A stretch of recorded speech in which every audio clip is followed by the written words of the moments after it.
Retro studies में आप सभी का स्वागत है। आज हम क्लास 9th के मोमेंट्स बुक से in the kingdom of fools story पढ़ेंगे। तो आइए स्टार्ट करते हैं। इन द किंगडम ऑफ फूल एक बहुत इंटरेस्टिंग स्टोरी है जिसमें एक राज्य एक मूर्ख राजा के द्वारा चलाया जा रहा था। एक दिन क्या होता है कि एक संत और उसका चेला उस किंगडम में पहुंचते हैं और पहुंचने के बाद जो चीज संत देखता है, देखने के बाद बहुत ज्यादा डिस्टर्ब हो जाता है, क्योंकि वहाँ पे जो लोग रहते हैं वो दिन में सोते हैं और पूरी रात कार्य करते हैं। वो एक चीज देख के और डिस्टर्ब हो जाता है कि वहाँ पे जो फूड आइटम्स हैं उस किंगडम में, सब फूड आइटम्स का कॉस्ट एक ही रहता है 1 डूडू। ये सब एनालिसिस करने के बाद जो संत होता है उसको पता चल जाता है कि ये जो राज्य है वो मूर्खों का राज्य है, और अपने उस चेले को आदेश देता है कि ये जगह जितना जल्दी हो सके उतना जल्दी उसे छोड़ देना चाहिए। जो चेला होता है अपने गुरु की बात नहीं मानता है। इसलिए नहीं मानता क्योंकि जितना सस्ता खाना वहाँ पे मिल रहा होता है उतना सस्ता कहीं भी नहीं होता है। एक दिन क्या होता है कि एक व्यक्ति राजा के पास जस्टिस के लिए पहुंचता है।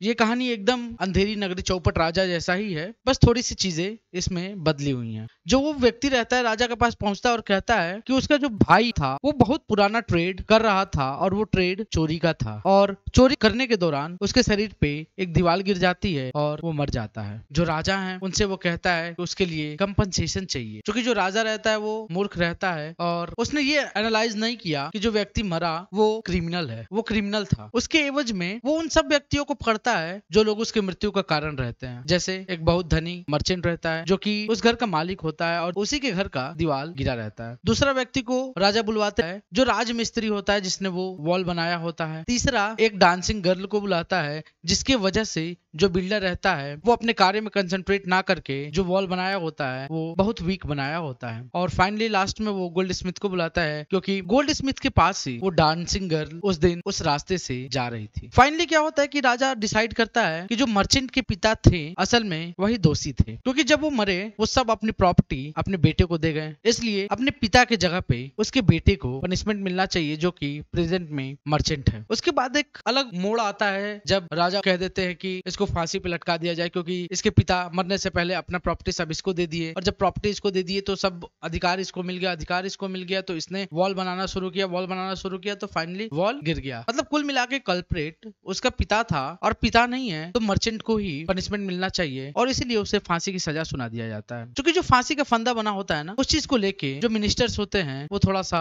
अजीब फील करते हैं, क्योंकि जो मर्चेंट रहता है बहुत दुबला पतला रहता है और जो स्टेक होता है फांसी का फंदा वो बड़ा होता है और वो इतना थिन होता है कि उस स्टेक में उसे लटकाया नहीं जा सकता। इसके वजह से जो राजा रहते हैं वो अपने दरबान को, चपरासियों को कहते हैं कि अगर ऐसी बात है तो किसी मोटे इंसान को पकड़ के लाओ जो कि इस स्टेक के लिए सही होगा और मर्चेंट के जगह पे उसी को पनिश किया जाएगा। टर्निंग पॉइंट यहाँ पे ये है कि जो डिसेपल आया हुआ था उस संत के साथ वो बहुत फैट था और वो राजा के मंत्री संतरी कर्मचारियों के द्वारा दिख जाता है और उसको पकड़ के वो राजा के पास ले जाते हैं। अब राजा कहते हैं कि जो स्टेक बना हुआ है वाकई में इसके गले के लिए फिट है। बेचारा जो डिसेपल रहता है, जो चेला रहता है, वो अब अपने गुरु को याद करने लगता है कि हे प्रभु आइए हमें बचाइए, क्योंकि हम बहुत बुरे फंस गए हैं। क्योंकि जो उनके गुरु थे वो इन सब चीजों को विजुअलाइज किए और उन्हें पता चला कि वाकई में उनका चेला जो है किसी न किसी मुसीबत में है। और फाइनली वो उस राज्य में पहुंच गए और पहुंचने का कारण ये था कि वो अपने उस डिसेपल को बचा लेंगे। गुरु ने अपना इंटेलिजेंस यूज किया और अपने उस इंटेलिजेंस और विजडम के माध्यम से उस फुलिश किंग को अपने चाल में उलझाने का प्रयास किया। क्योंकि पहले गुरु और उसके शिष्य को, जो किंग था, उसने उन दोनों को जेल में डाल दिया और जेल में ये दोनों आपस में बात कर रहे होते हैं। एक्चुअल में वो बात नहीं कर रहे होते हैं, उन लोग का वो प्लान होता है कि एक दूसरे से बात करेंगे और जो सुनेगा वो महाराज तक ये बात पहुंचाएगा। शायद उन लोग का वो जो प्लान है वो सक्सेस हो जाएगा।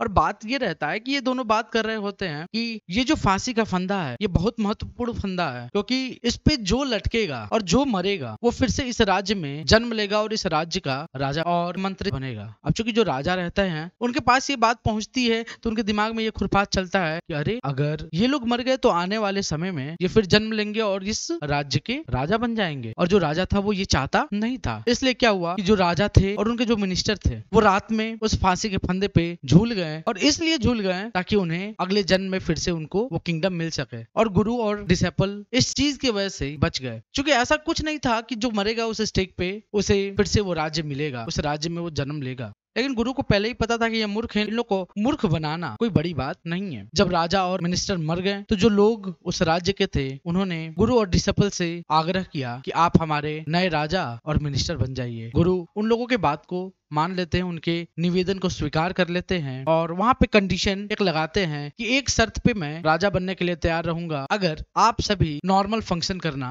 स्टार्ट कर दे। नॉर्मल फंक्शन का मतलब जैसे बाकी सब राज्य में सब कार्य दिन में होता है और सब रात में सोते हैं, उसी प्रकार से सब सुचारू रूप से चलना चाहिए। वहाँ के लोग इन सब कंडीशन को मान लिए और फाइनली गुरु वहाँ के राजा बन गए और जो उनका डिसेबल था वो मिनिस्टर बन गया और फाइनली वो किंगडम फिर से बेहतरीन हो गया। और यहाँ पे आपका ये चैप्टर समाप्त होता है। Thank you for watching. Please like, share and subscribe my channel retro studies.